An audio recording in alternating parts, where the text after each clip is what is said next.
Olá pessoal, tudo bem? Dr. André Nakagaki, sou reumatologista e no vídeo de hoje você vai descobrir o que é reumatismo, né? O que o reumatologista faz, né? Quais são as principais doenças reumatológicas e quando é que nós vamos ter que procurar o reumatologista. Então, se você gostou, quer saber sobre isso, dá o like no vídeo, se inscreva no canal e ative o sininho para receber mais notificações de conteúdos iguais a esse, certo? Vamos lá!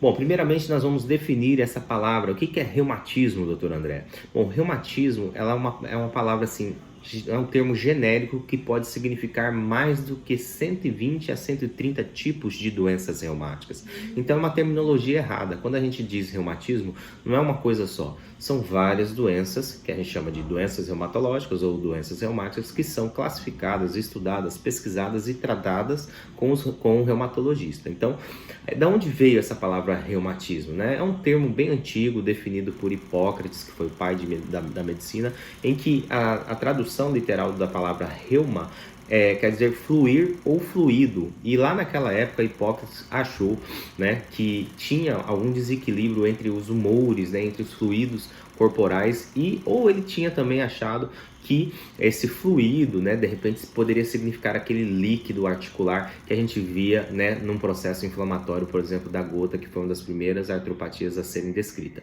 Mas a gente viu com a evolução da ciência e com o tempo que não é bem assim. Essa palavra reumatismo é um termo genérico e pode significar aí 120 a 130 tipos de doença, certo? Então vamos falar um pouquinho de outro paradigma. Doutor, reumatismo, né, doenças reumáticas são só de idosos, é coisa de velho? Não, há doenças na infância e na juventude também. Por exemplo, o lúpus que a gente tem no adulto, tem também na criança. A esclerodermia que a gente tem no adulto, tem também na criança. As artrites reumatoides, na criança nós chamamos de artrite idiopática juvenis. E tem doenças que são praticamente assim mais prevalentes na criança, como por exemplo a famosa febre reumática que todo mundo aí já deve ter ouvido falar. Então, reumatismo não é só coisa de velho, tem também em qualquer faixa etária, certo? Vamos falar agora um pouquinho, né, dos grandes grupos de doenças reumáticas. Como vocês viram, são mais de 120 a 130, a gente vai classificar aqui conforme grupos, tá? E o primeiro grupo que eu quero falar é o grupo das doenças que vão produzir dor crônica, ou seja, as síndromes dolorosas crônicas, regionais e difusas, né? Os reumatismos de partes moles. Quando a gente fala isso, a gente quer dizer qualquer processo doloroso crônico, por exemplo, uma cervicalgia, que é dor na cervical crônica, uma lombalgia, que é dor na lombar crônica, um ombro doloroso crônico, que pode estar relacionado aí a movimentos repetitivos, alterações anatômicas do próprio ombro, tendinites, bursites, que é o que a gente chama de reumatismo de partes moles, tá? Só puxando um gancho aqui, os professores mais antigos de clínica médica, eles usavam essa palavra reumatismo quando o paciente tinha dores nas articulações, tá? Por isso que veio muito aí essa questão dessa terminologia aí de reumatismo, já associar a dor articular, certo? E dentro dessas dores crônicas que a gente está falando, desse universo, nós temos as dores crônicas generalizadas, ou seja, difusas, que é no corpo todo. E a principal representante desse grupo é a famosa fibromialgia, que é uma doença de particular interesse meu, uma doença que eu estudo bastante e que tem muita prática no nosso dia a dia, certo? Bom, vamos lá agora para o segundo grupo de doenças dentro da reumatologia. Essa classificação a gente está usando mais didaticamente para vocês entenderem, que são as doenças sistêmicas, ou seja, são doenças que vão envolver o sistema imune, né? São doenças autoimunes e cada uma envolve o sistema imune de uma maneira diferente. Por exemplo, o grande grupo das doenças do colágeno, certo? Que a gente também pode chamar de colagenoses, tá? Essas doenças do colágeno, o principal representante é o lúpus eritematoso sistêmico e temos também as outras doenças que são primas do lúpus, como a síndrome de Sjögren, a esclerodermia, a doença mista do tecido conjuntivo, as miopatias inflamatórias, a síndrome do anticorpo antifosfolípide e outras. Dentro desse grupo também de doenças sistêmicas, nós vemos as artropatias inflamatórias, que tem dois subgrupos, duas entidades, né, que são muito conhecidas, que são as espondiloartrites e as artrites reumatoide. E dentro desses dois grupinhos, da espondiloartrite e artrite reumatoide, eu vou ter também variantes delas, certo? Ah, voltando ao grupo de doenças sistêmicas, nós também temos entidades um pouquinho mais raras que nós chamamos de vasculites sistêmicas. E nós temos vasculites que são doenças que podem afetar a parede do vaso, causando inflamação e disfunção dos órgãos onde tem esse vaso. Então pode pegar a pele, pode pegar o pulmão, pode pegar os rins. Então são doenças bem sistêmicas que podem também participar do grupo dessas doenças autoimunes, certo? Fora desse grupo das doenças autoimunes sistêmicas, nós temos as doenças da cartilagem e do osso. As doenças da cartilagem todo mundo conhece, no desgaste articular, desgaste da cartilagem, que são as famosas artrose. Hoje o novo nome é osteoartrite, porque a gente viu que tem um componente inflamatório também. Mas a gente continua chamando como artrose para a população geral. E artrose nós temos no quadril, na coluna a gente chama de bico de papagaio, no joelho, no tornozelo, enfim, tem vários lugares. E quando a gente vai falar em doenças do osso, o principal representante é a osteopenia e a osteoporose, que são entidades, são na verdade graus de uma mesma patologia em que no final das contas, o osso fica fraco e isso aumenta o risco de fraturas. Nós temos outras doenças nos ossos também, como a doença de Paget, a osteomalacea, mas são doenças um pouquinho mais raras, certo?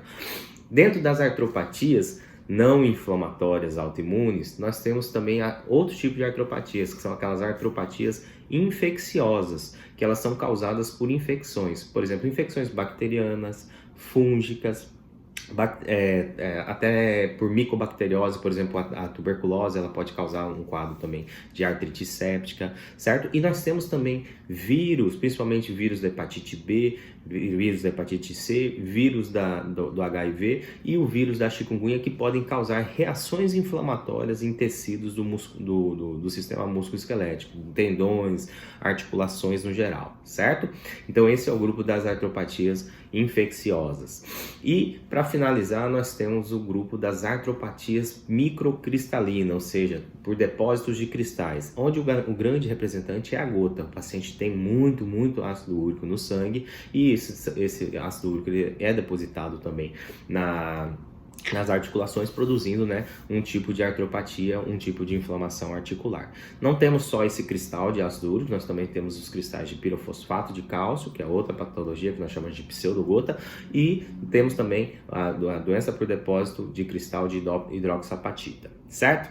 Bom, dentro de todas essas entidades, tem várias outras doenças que a gente poderia estar citando, só que o vídeo ia demorar quase 1 hora.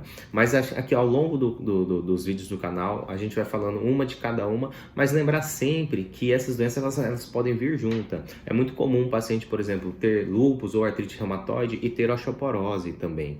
É muito comum um paciente ter fibromialgia e ter ombro doloroso crônico por uma bursite, por uma síndrome miofascial, por uma tendinite. Então, essas doenças elas se mesclam e elas vêm superpostas, elas vêm associadas a outras. E muitas vezes essas doenças reumatológicas, elas não pegam só o sistema músculo-esquelético, o aparelho locomotor, vamos dizer assim, tendão, osso, músculo, ligamento, nervo. Ela pode pegar também, como tem doenças aí que são do tecido conjuntivo, que é as doenças do colágeno, pode pegar vários órgãos do corpo, pode pegar olho, pode pegar boca, pode pegar pulmão, coração, rim, sistema gastrointestinal, até mesmo parte do cabelo e fazer o quadro de queda de cabelo que nós chamamos de alopécia, certo? Então é bem complexo e são muitas entidades para o reumatologista ficar de olho o que o paciente tem.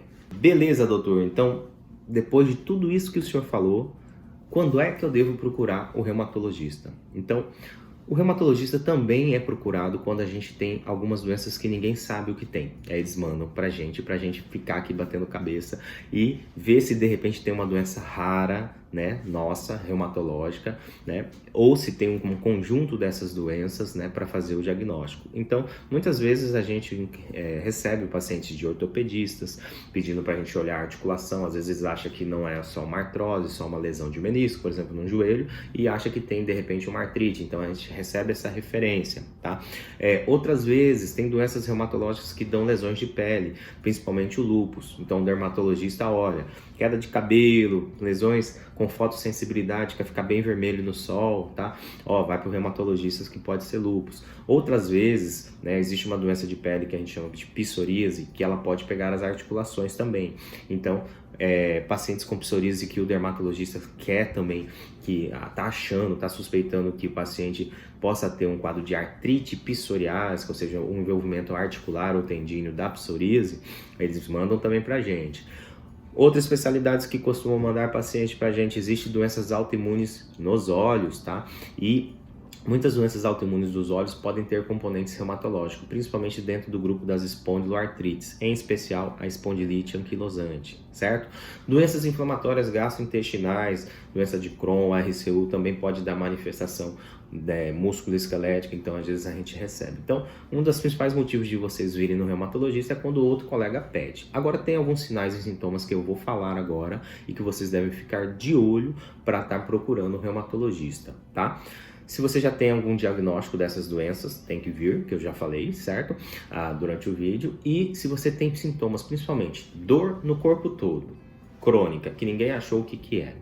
Dor localizada, crônica, que ninguém achou o que é. Tem um ombro que está doendo e não achei o diagnóstico, tem 2, 3 meses e não está resolvendo, tá?